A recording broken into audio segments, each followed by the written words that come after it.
Let's talk about rhinoplasty. Rhinoplasty is a medical term that describes cosmetic or functional, that is, improving the airway, enhancement of the nose. There are many types of rhinoplasties out there. There is a traditional ethnic rhinoplasty, Caucasian rhinoplasty, rhinoplasties that involve patients that have had a large part of their nose lost from cancer, or even rhinoplasty for trauma if there's been an accident in the past. I'm going to try to emphasize for you today the standard rhinoplasty. For example, either taking a little bit of a hump down in the western nose, or the opposite of that, which is a little bit of enhancement of the nose for the Asian or ethnic patient. What I try to do in this little video is sort of walk you through the process so that you're comfortable in understanding what the procedure entails and also what your recovery period will be like.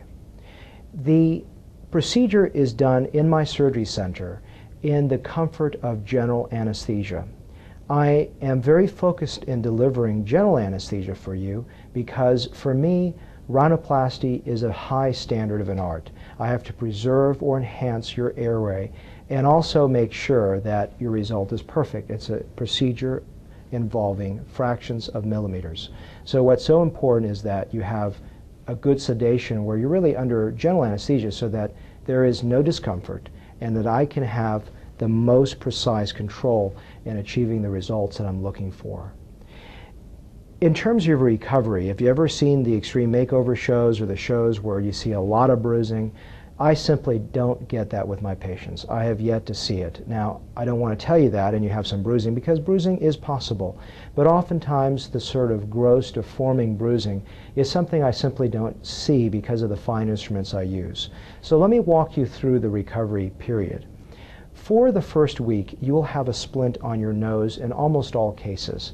The splint is really there to help hold either a graft in place or keep the bones in alignment if I've moved those little bones to where I would like them to be. And that splint really should stay on for the week. I usually ask you not to take a shower to get that splint wet during that week if possible.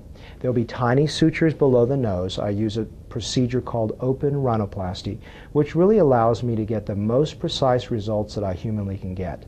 Those sutures are removed at a week. As I said, at the end of a week, you really don't get much bruising, if any, but there is still a little bit of swelling, usually not deforming swelling. When I tell my patients how much time they need off from work, I usually say about a week. Now, you're not 100% there by any stretch of the imagination. When you come in for consultation, I will actually walk you through photographs of my patients at about a week or two, at about a month, at about 3 months, 6 months, and beyond, so that you really can truly appreciate the recovery time photographically. What you're going to appreciate in these photographs is truly that there isn't much of a recovery to be had. If you're asking in terms of if it's sort of more visible for someone looking upon you, I would say the first week, yes, obviously because you have a splint. Your second week is a time where it's getting better and better and better. But rhinoplasty is one of those things where it continues to improve over a period of an entire year and beyond. I'm very much a perfectionist. I see my rhinoplasty patients at about a week to take care of the splint and sutures.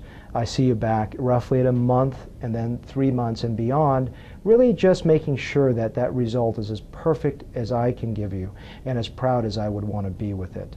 I hope that explains a little bit about what rhinoplasty is all about.